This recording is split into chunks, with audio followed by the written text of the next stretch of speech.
Let's go to the next slides. And I have a story here that, I think everyone might be enjoyed. Before I do that, so far, am I going on a okay pace, or I was just going to remind you we're at 12:42. As long as we can finish by 1-ish, we should be okay. oh, okay. I thought I'll be done in half an hour. Looks like I'm going a little bit slow. All right. Let's start with the story. So this is screwdriver, and let's see. So, and this is completely my story. I might find it funny or not. So there's an interview story uh, about R2D2. So R2D2 is if you're not a Star Wars fan, just assume R2D2 is a robot. So R2D2 works in a spaceship all day long, and he fixes screws. He finds a lot of blue screws because spaceships are flying in a very high speed, so screw can go loose. Now he's like, oh, I got a lot of. I can also refer R2D2 as a she if you prefer, but let's just go with the he for now.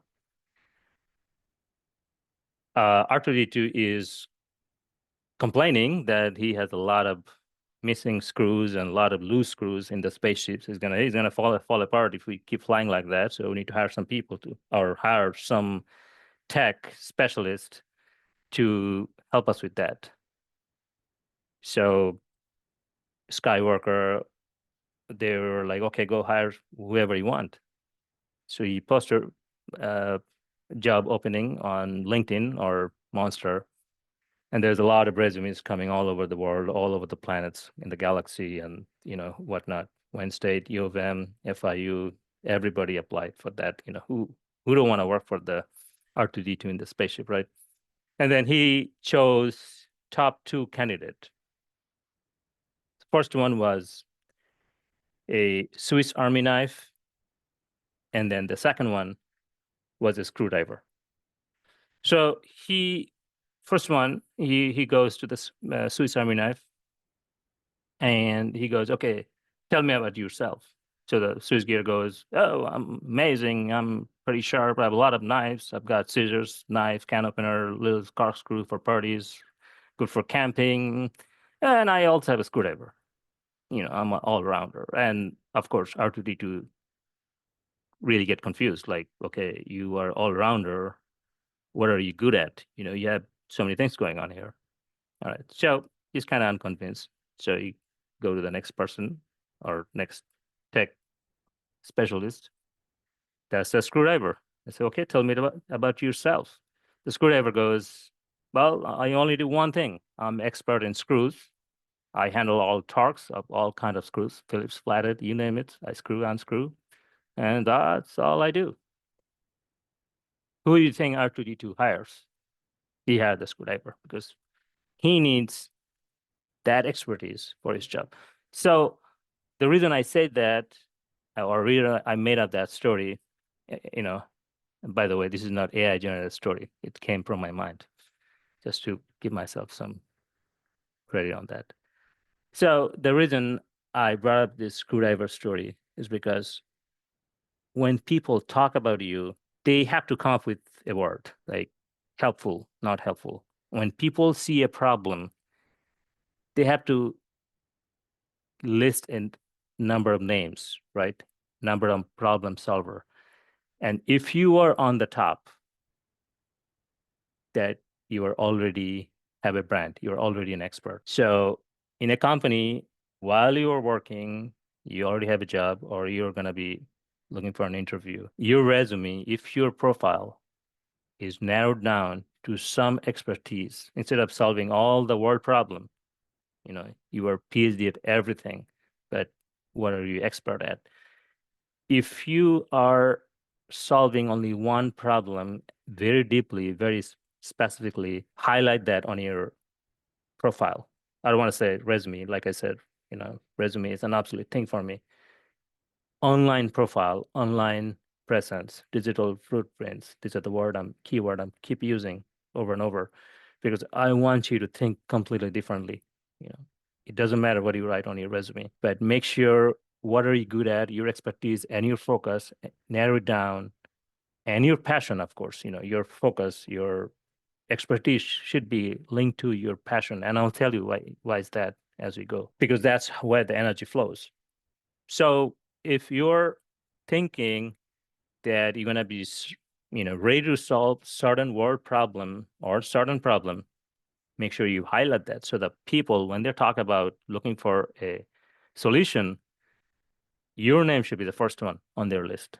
And that's how you have to redesign yourself. I guess, I didn't say much about myself at the beginning other than Ovi was introducing me as an engineer, but I should say this because that kind of shows my personal brand story and why you should be listening to me, or not listening, but why you should be sticking around for this hour. This hour may not change anything in your life, right? It also change many things in your life.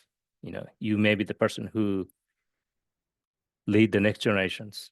You may be the person who actually build a generations because something just pops in your head like, oh, this is what I wanted. Anyway, let's throw it out there. So I have a story that's called Lata Rahat. Lata in Spanish is can. As you can see, I have a food drive story down there. So when I was in college, like I said, I didn't have a cell phone, car, Facebook, forget about anything online. I used to use FIU, computer lab, to use check my email. And not having a car, I had to take a bus. So that means waiting on a bus stop, long time. I used to work at the uh, on Washington Avenue on Miami Beach, if you know what I'm talking about, anyone from Florida. But otherwise, different handy jobs, right? Anyway, because I was always working and I didn't have a lot of time to study, I was always tired. You know, don't ask me for my GPA, but I was always tired. I was always working. And what, during that time, I met, in the bus and the bus stop, I met a few homeless people. And because I didn't have a lot of time spending time on the campus, I was working and meeting vagabond on the street. Those homeless people, I still remember couple of their names. One of them is Ezekiel, one of them is Herman. I need to bring up this name because this is my story. I started. They deserve the credit. Now, when the Ezekiel told me that, we live in this shelter that's in Miami downtown. It's called Camila's House. This is a homeless shelter. Actually, I went there to visit the shelter, and it looked like a building, like a huge warehouse type of buildings. People just laying on the floor and with their little sleeping bag or whatnot. And talking to them, I realized, there's a problem. There's many things missing here. One of them is the food. And I was like, maybe, I can help them out or something. So I went back to the campus and I heard about food drive, never been a part of it, never used it. But I went back to the campus, I talked to a few people, and then I started a food drive or can drive, so specifically. And I was talking to people, talking to strangers, and I was not, thinking about anything else at the time. I was not looking for leadership. I was not looking for brand, personal brand developing story for myself. Nothing. I mean, I was just a guy who thought I could help because, students are usually giving, they're not, they don't think twice. They're like, oh, you need it. Okay, tomorrow I'm going to bring some canned food. I'll drop it off at your food drive box. So people were helping out a lot, and thanks to all the people that did that. And eventually we had Yeah, got pictures of. hundreds of What is that? Anyone say anything? So there's a lot of cans, and I had to borrow my dad's beat up car. That was a Mazda 626, very old. Loaded up in the trunk, took it to the homeless shelter, drop it off, and that was it. I mean, there was no nothing, no connections, no this. So anyway, I did the food drive, and I was done with it. And there's a maybe within a couple months, I got a call from the engineering dean's office, and one of the lady told me, I still remember her name, Cindy Prather, and she appreciated it a lot during my time in FIU, and we still connect. And that's how we have a lifelong friends, and we should be cherishing this friendship. That's how the networking matters a lot. Anyway, so Cindy told me that, hey, you were nominated for a leadership award, and we want to, I want you to go to this leadership dinner. I was like, leadership award? I didn't know what's that. So anyway, if you look at, I was not lying. I just put that leadership plaque out there as a 2002, 3 leadership award from FIU. And people ask me, oh, how did you get that? And the story is all about the food drive, you know. And people are like, what? You don't really, you were not really a leader at that time. That's, you know, uncanny, and that's funny. However, after that, I started getting a lot of calls from engineering, student council, uh, student government council, different clubs, even Spanish student club. Funny. And I was part of some of their boards. And guess what? I thought later on that that's where the baseline started, right? So that was my first base. Do the work without thinking anything. Authenticity comes first. And the second one was my platform with the student board. And through that, I was getting free flights to technical seminars, engineering seminars. And in engineering seminars, I was in the exclusive zone. That's where I said there's exclusive zone really matters. I was in that small circle where I was talking to a lot of recruiters, a lot of industry leaders, and they wanted to hear stories. And the story I had was the food drive, how I solved a problem that I didn't think I could solve, but I jumped into it. I came up with a solution, and people loved it. I was getting job offers without my resumes, without my interviews back then. And, that's my home run, I call it, the final base. Sorry, I'm going baseball terminology, but that's how I really defined probably my personal brand without realizing personal brand in my story.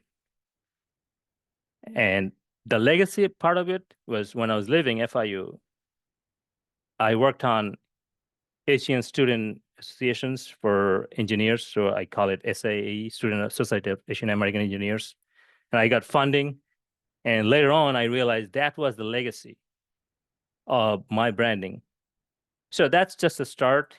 And many things happened after that. I was not a comedian back then that I wanted to build, which the edit persona, I always wanted to put it, cream on it. But if you think about it, sometimes your personal brand is built without you even realizing it. But then hone it, cherish it, make it better, make the best out of it, put a layer of whatever you want to put on it, and then go to the next level. See, I didn't really need school for those ideas, that the idea of helping people, helping the homeless shelters. But school gave me a platform. I linked my passion to that platform. And that's how I definitely leverage to get free flights, sponsors, to meet recruiters, and to get a job. So thanks to FIU, school platform does matter, and exclusivity comes in. Now, the coffee spill test. Let's think of a scenario. So you build your brand, you become the screwdriver, and you get an interview. You're walking toward the interview room, looking sharp, resume in hand, Well, if you do need a resume, right? And someone spills an entire hot, scalding cup of coffee all over your nice professional looking shirt, white shirt, probably. What do you do? Do you yell? Do you cry? Do you scream? Do you look for someone to blame? Well, this is the test. The AI generated resume got you into the door, but how you handle the coffee spill, the unprepared response, that's for your brand, your authenticity. Do you laugh it off? Well, I guess that's one way to warm up. I mean, if you have high reflex system like X-Men or X-Woman, you might just jump 4 feet in the air to ditch that spill. But then why do you need a job, right? You are a superhero. So how do you handle that? Take this as an opportunity to create this an epic moment. So people will talk about it, talk about you. All right, let's go to the next slide. Here's some brand story, you know, things I've done in the past, which inspired me to build this brand. I was doing canned food drive, blanket drive during the winter. That was in back home, Bangladesh. I was also doing some script writing for the stage plays, doing stand up, traveling, outdoor sports.